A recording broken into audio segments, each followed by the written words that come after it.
Tuhanmu. Puji Tuhan, kebenaran firman ini datang kepada jemaat di Galatia, tapi juga datang kepada kita jemaat Kairos hari ini. Amin. Tadi malam dalam doa jemaat yang biasa ikut dalam doa jemaat dan rutin ikut dalam kegiatan doa jemaat, kalau saya yang memimpin dalam doa jemaat, pasti kita akan belajar bersama kebenaran firman Tuhan. Tadi malam kita baru belajar dari jemaat di Antioquia. Kisah Rasul 13 ayat 1 sampai 5. Kehidupan jemaat mula-mula. Apa yang jemaat mula-mula itu lakukan? Dan seperti apa kehidupan jemaat yang sehat menurut Kisah Para Rasul 13 ayat 1 hingga ayat 5. Karena di Antioquia lah firman-Nya katakan dalam pasal 11 dalam Kisah Rasul 11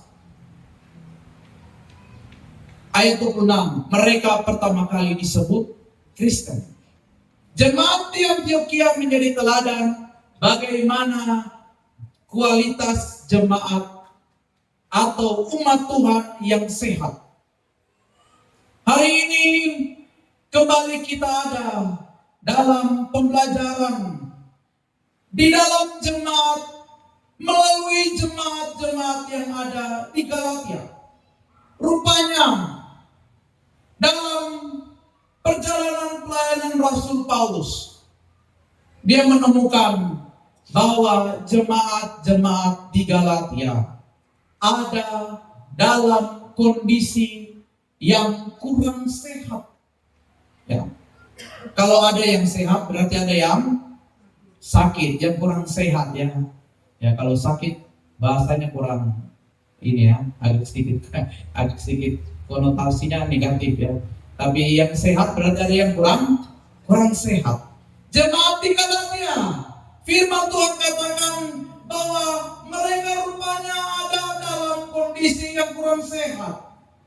Apa yang menyebabkan jemaat di Galatia itu mengalami kondisi yang kurang sehat, sehingga firman-Nya datang melalui Rasul Paulus kepada jemaat-jemaat di Galatia dalam pasal 1 ayat 2. Dari semua saudara yang ada bersama-sama dengan aku kepada jemaat-jemaat di Galatia.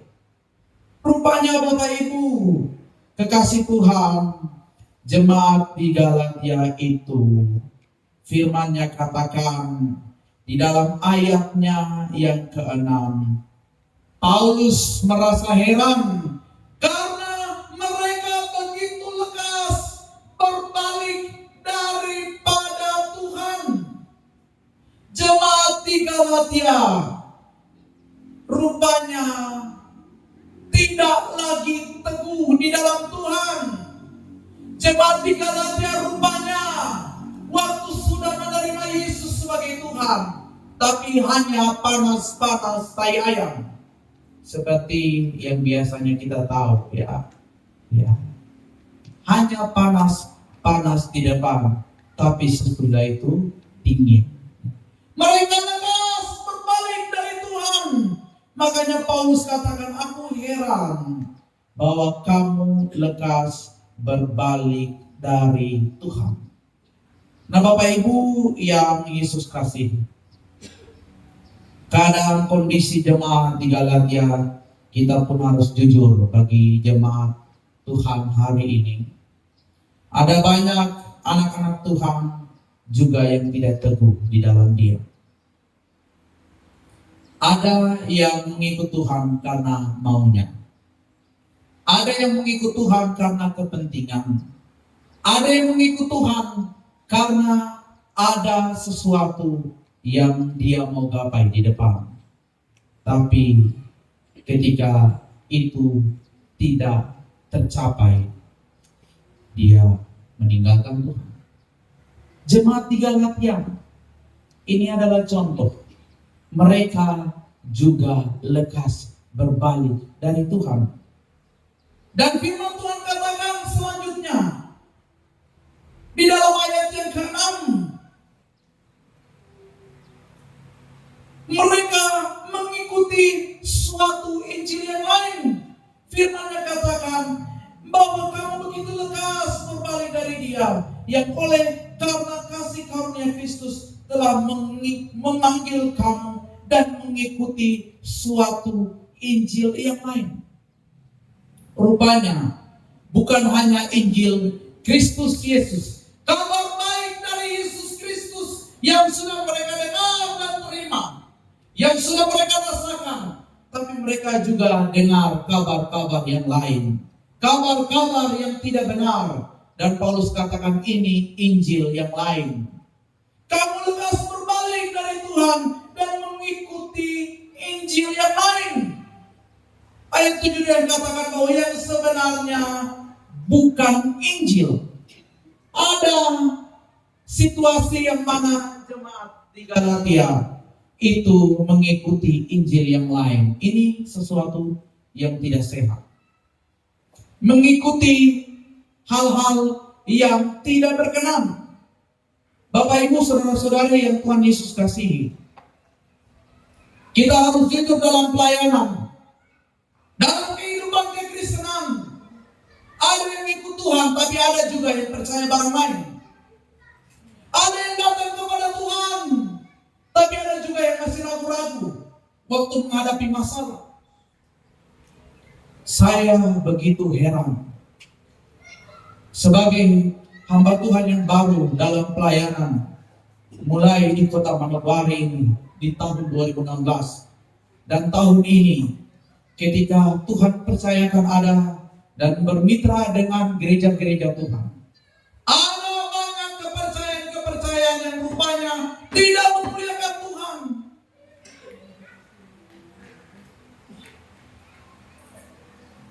Ada hamba-hamba Tuhan juga yang masih percaya waktu sakit, waktu kita layani dan doakan, aduh, Bapak pendeta, ini pendeta juga. Bapak bagaimana? Kenapa Bapak tidak bisa jalan? Bapak bagaimana? Bapak sakit. Wakil gembala, hamba Tuhan senior, tapi bilang ada loh, orang buat, orang racun. Ini hamba Tuhan. Pertanyaannya bagaimana dengan jemaat? Kalau hamba Tuhan yang saja masih takut dengan perdukunan dan situasi yang bukan dari Tuhan.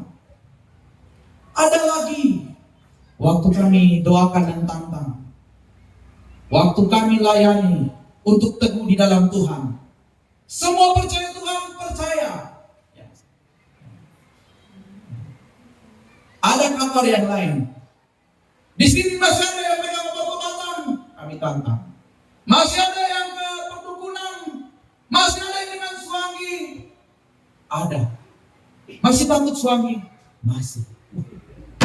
Bahaya. Percaya Tuhan, takut Tuhan, tapi takut juga barang-barang yang lain. Bapak Ibu umat Tuhan yang Yesus kasih, kalau percaya Tuhan, percaya dengan benar. Kalau di dalam Tuhan, teguhlah di dalam Tuhan. Kuasanya, kebangkitannya, dan karyanya di atas kayu salib satu kali untuk selamanya, kata firman-Nya. Apakah yang dapat memisahkan kita dari kasih Kristus? Roma pasal 8 ayat 35 sampai 39. Ketakutankah? Aniayakah? Ketelanjangankah? Bahkan maut sekalipun tidak akan memisahkan kita dari kasih Kristus. Kalau sudah waktunya, siapa yang mau tahan? Kalau sudah waktunya, ya sudah waktunya. Jadi jangan karena kematian kita mulai ada dalam pikiran-pikiran yang tidak berkenan dan takut kepada barang-barang yang lain. Ini bukan yang Tuhan inginkan. Ini tidak alkitabiah dan bukan yang Tuhan sampaikan melalui kebenaran firman. Ini situasi yang kurang sehat di dalam jemaat tinggalannya. Firman Tuhan juga katakan selanjutnya dalam ayat 7 bahwa rupanya di jemaat Galatia ada orang yang mengacaukan kamu dengan bermaksud untuk memutarbalikkan Injil Kristus. Di jemaat Galatia pada waktu itu sudah ada nabi-nabi palsu. Sudah ada pengacau-pengacau, dan ini yang membuat jemaat di Galatia kurang sehat.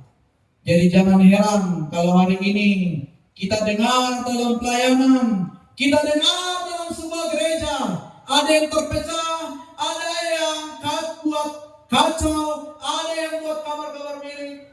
Jangan heran, Alkitab sudah katakan dalam Galatia pasal 1 bahwa dari dulu itu sudah ada orang-orang yang pengacau, orang-orang yang mengacaukan dan bermaksud untuk memutarbalikkan Injil Kristus.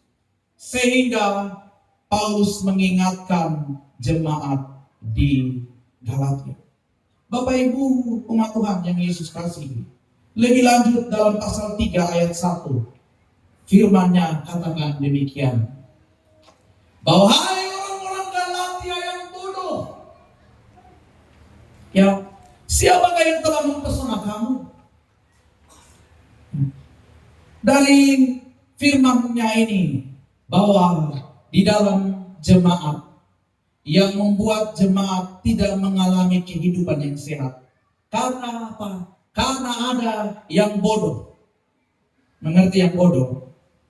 Bodoh itu begini, kalau yang bodoh itu pasti tahu. Ya. Bodoh itu bukan karena dari sananya. Bodoh itu karena apa? Tidak mau belajar. Amin ya. Tidak ada orang yang bodoh ya. Yang ada adalah orang yang malas. Jemaat di Galatia katakan mereka bodoh karena mereka tidak mau belajar. Karena mereka tidak mau belajar mengerti firman Tuhan. Mereka tidak mau dididik dan ada dalam kebenaran. Sehingga firman-Nya katakan bahwa hai kamu orang-orang Galatia yang bodoh, siapakah yang telah mempesona kamu? Sehingga mereka itu terlalu cepat juga terpesona. Baru lihat situasi yang wow luar biasa. Kelihatannya ini dari Tuhan. Kelihatannya ini dari Tuhan dan ini punya Tuhan. Ini karena apa? Karena bodoh. Karena tidak mau belajar. Sehingga terlalu cepat terpesona. Bapak Ibu umat Tuhan yang Yesus kasihi, jemaat Galatia menjadi contoh bagi kita hari ini. Dalam keadaan dan pribadi kita masing-masing sebagai jemaat Tuhan, kira-kira apa yang membuat kita kurang sehat sebagai jemaat Tuhan? Adakah hal-hal yang membuat kita mengalami situasi yang sakit secara rohani? Ingat, Tuhan merindukan kita, jemaatnya, menjadi mempelai wanitanya. Amin.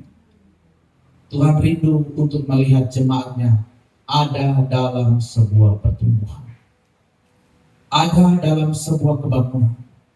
Dan Paulus mengingatkan jemaat di Galatia yang kehidupannya kurang sehat. Firman-Nya katakan dalam ayat yang keempat, Paulus menyapa jemaat di Galatia, dan Paulus katakan dalam pasal yang pertama ayat 3 dan ayat yang keempat, kasih karunia menyertai kamu dan damai sejahtera dari Allah Bapa kita, dari Tuhan Yesus Kristus yang telah menyerahkan dirinya karena dosa-dosa kita untuk melepaskan kita dari dunia yang jahat. Paulus melepaskan berkat. Paulus tidak melepaskan kutuk atas jemaat di Galatia. Tapi daripada itu, Paulus membuat sebuah pernyataan yang tegas dengan melepaskan ikat atas jemaat di Galatia. Walaupun dalam pasal 1 ayat 7 juga firman-Nya katakan bahwa Paulus mengingatkan dan menjelaskan dengan benar akan Injil yang sesungguhnya.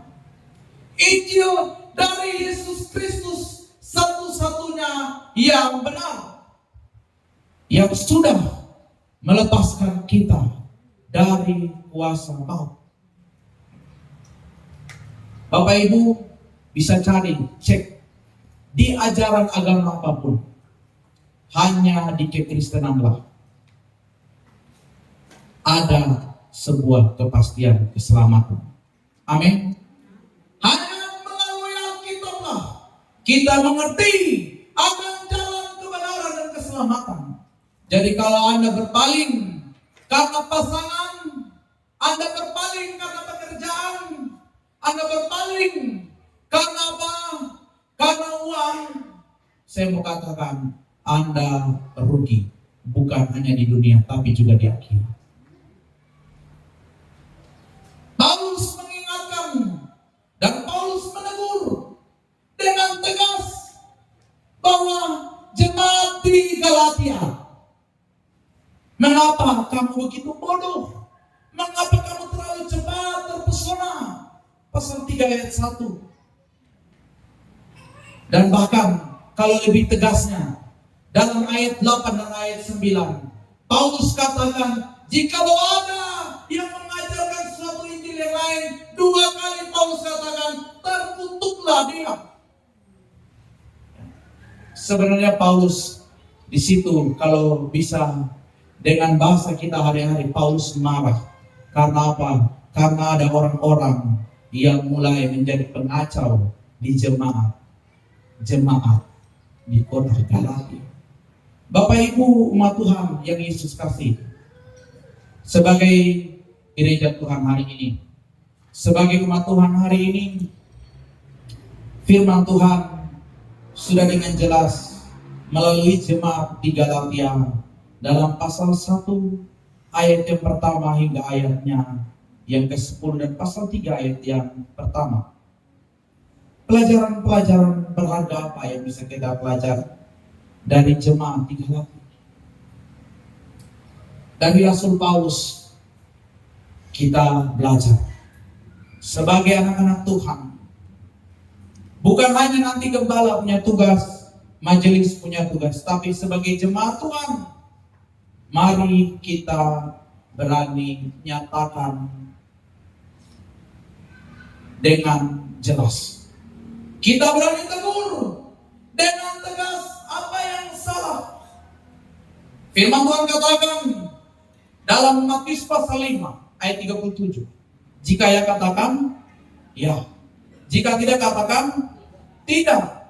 Karena apa yang lebih daripada itu berasal dari si jahat. Jangan berkompromi dengan yang namanya dosa dan kesalahan. Tapi biarlah melalui jemaat di Korintus, jemaat di Galatia, melalui Rasul Paulus, selain dia dengan tegas boleh sampaikan kebenaran, tapi juga dia nyatakan dengan sebuah contoh yang benar untuk lebih menyenangkan Tuhan. Dia katakan di ayatnya yang ke-10, adakah ku cari kesukaan manusia atau kesukaan Tuhan? Adakah ku cari berkenan kepada manusia ataukah berkenan kepada Tuhan? Sekiranya aku masih mau mencoba berkenan kepada manusia, maka aku bukanlah hamba Kristus. Ingat, status sebagai hamba Tuhan bukan hanya disematkan bagi yang sekolah pendeta dan STT. Ya, status sebagai hamba Tuhan adalah milik semua kita. Amin. Katakan, saya hamba Tuhan. Masih ragu ini.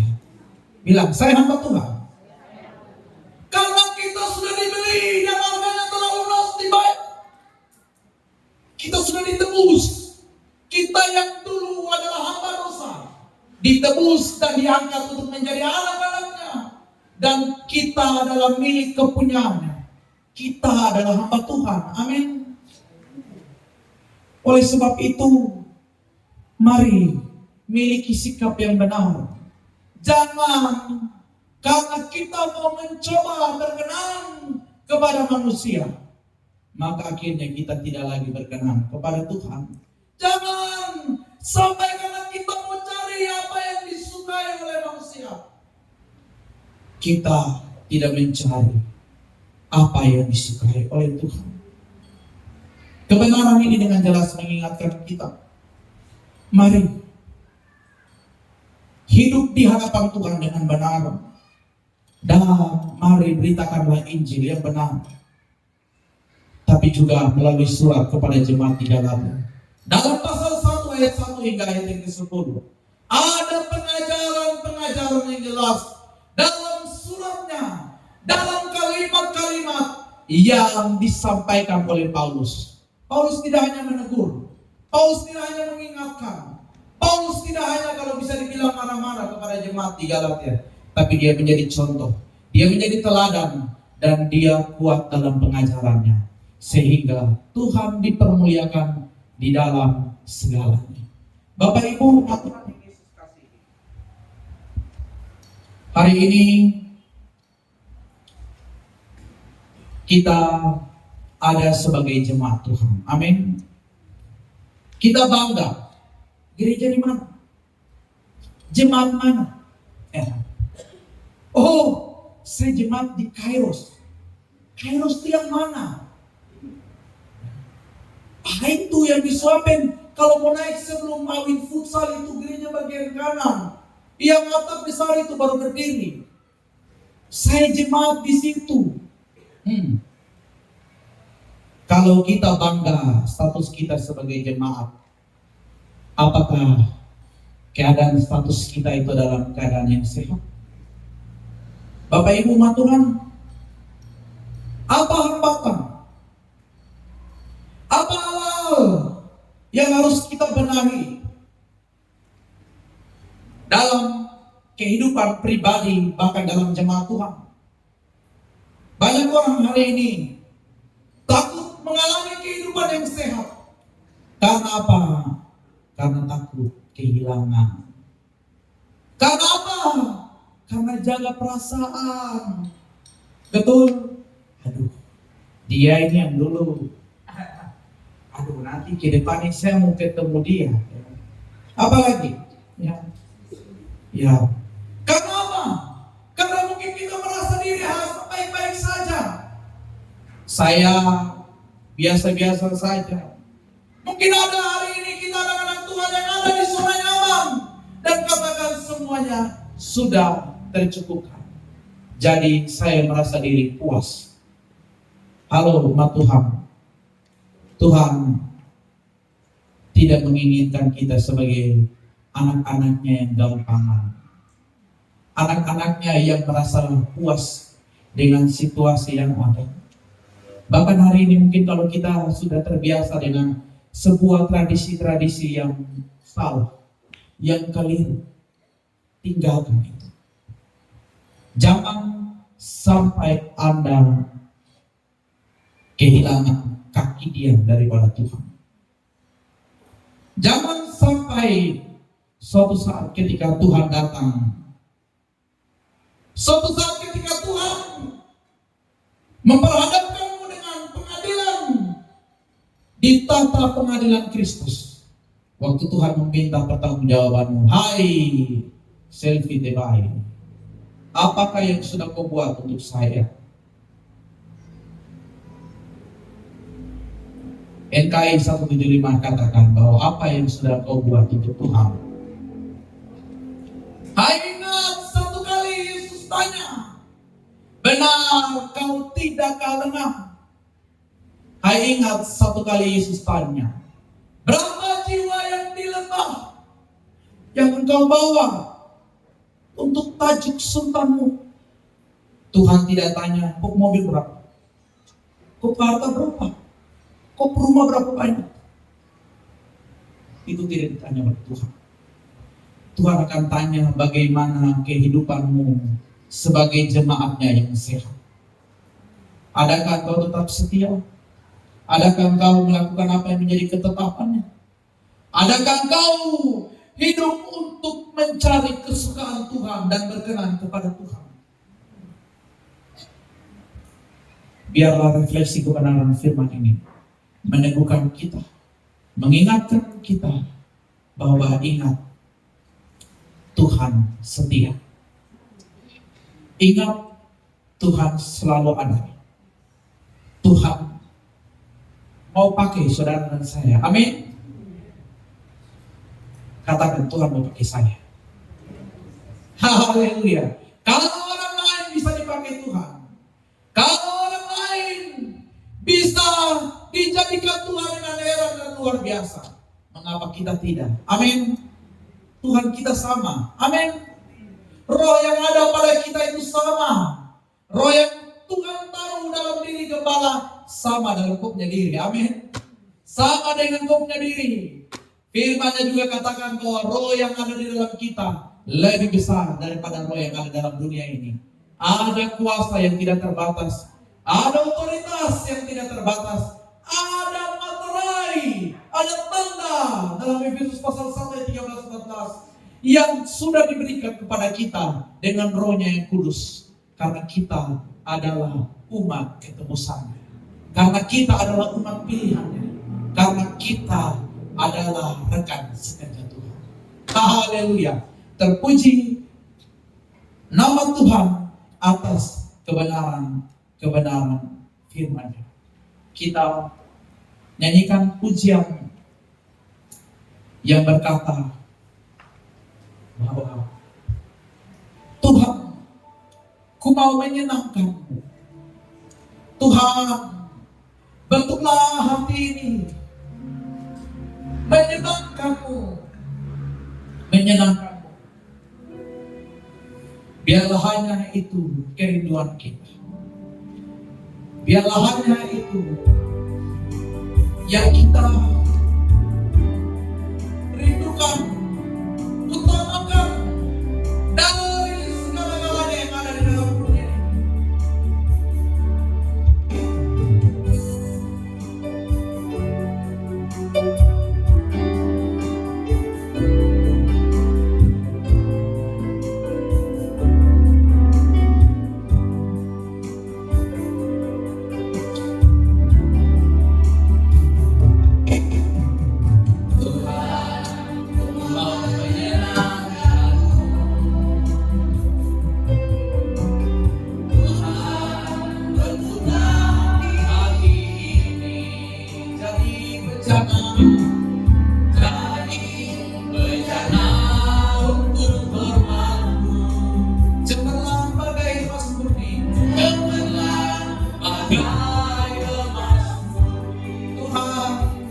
Serahkan hidupku,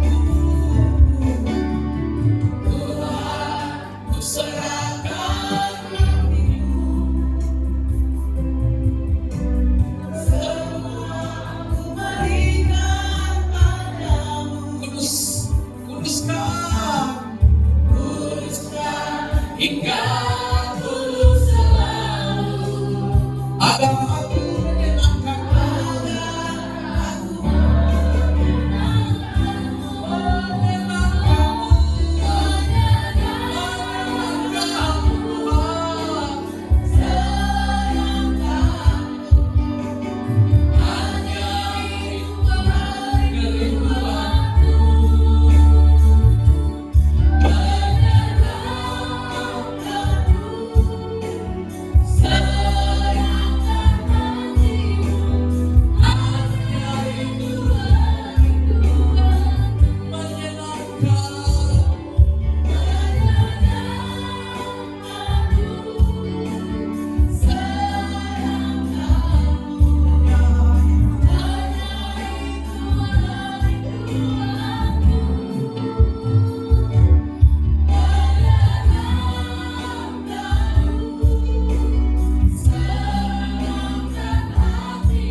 yang seutuhnya. Agar kami kembali kepada kebenaran firman-Mu.